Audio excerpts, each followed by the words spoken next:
Hi kiddos, welcome back for our fairy tale this Monday morning, May 11th. This one is entitled Rapunzel. I'm sure that most of you have heard it before, but I really want you to listen for the details that might be a little bit different than the story you're used to. Here we go. Once upon a time, there was a husband and wife who for quite some time had been wishing in vain for a child. Finally, the dear Lord gave the wife a sign of hope that their wish would be fulfilled. Now, in the back of their house, the couple had a small window that overlooked a splendid garden filled with the most beautiful flowers and herbs. The garden, however, was surrounded by a high wall, and nobody dared enter it because it belonged to a sorceress who was very powerful and feared by all. One day, when the wife was standing at the window and looking down into the garden, she noticed a bed of the finest Rapunzel lettuce. The lettuce looked so fresh and green that her mouth watered, and she had a great craving to eat some. Day by day, this craving increased, and since she knew she could not get any, she began to waste away and look pale and miserable. Her husband became alarmed and asked, "What's wrong with you, dear wife?" She responded, "I shall certainly die if I don't get any of that Rapunzel from the garden behind your house." Her husband, who loved her, thought, "Before I let my wife die, I'll do anything I must to make sure she gets some Rapunzel." That day at dusk, he climbed over the wall into the garden of the sorceress, hastily grabbed a handful of Rapunzel, and brought them to his wife. Immediately, she made them into a salad and ate it with great zest.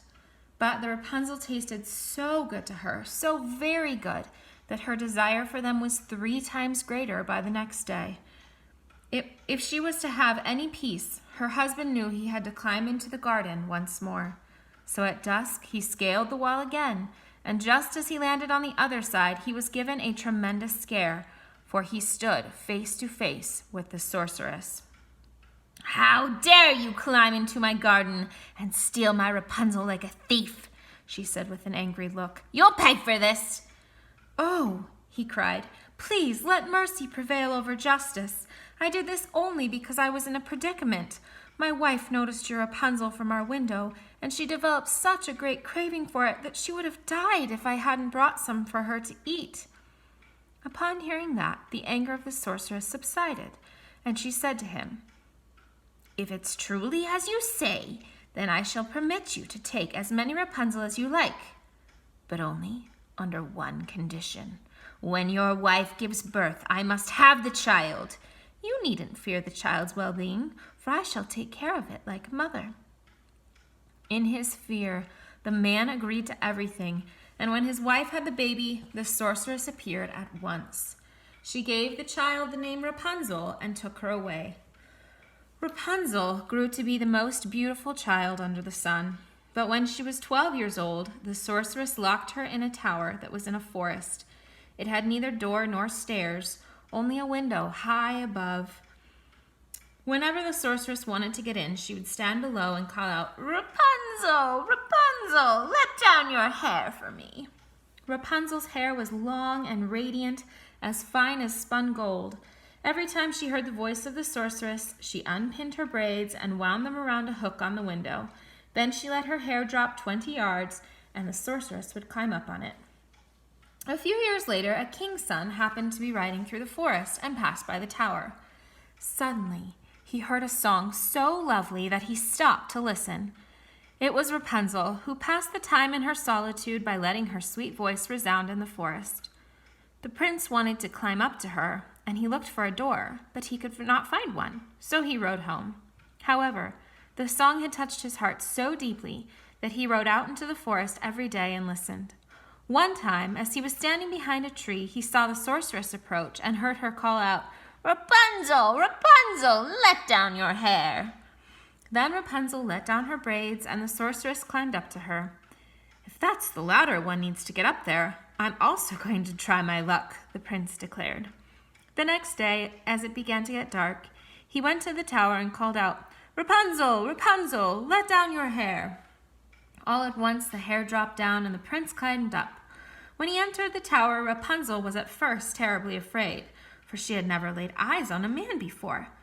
However, the prince began to talk to her in a friendly way and told her that her song had touched his heart so deeply that he had not been able to rest until he had seen her.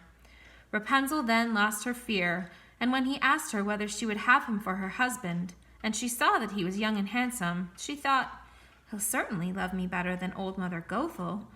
So she said yes and placed her hand in his. "I want to go with you very much," she said, "but I don't know how I can get down. Every time you come, you must bring a skin of silk with you, and I'll weave it into a ladder.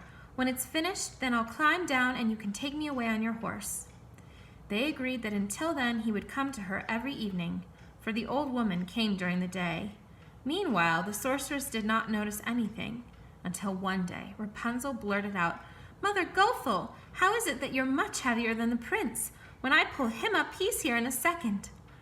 "Ah, you godless child!" exclaimed the sorceress. "What's this I hear? I thought I had made sure you had no contact with the outside world, but you've deceived me." In her fury, she seized Rapunzel's beautiful hair, wrapped it around her left hand several times, grabbed a pair of scissors with her right hand, and snip, snap, the hair was cut off, and the beautiful braids lay on the ground. Then the cruel sorceress took Rapunzel to a desolate land where she had to live in great misery and grief. On the same day that she had banished Rapunzel, the sorceress fastened the braids that she had cut off to the hook on the window.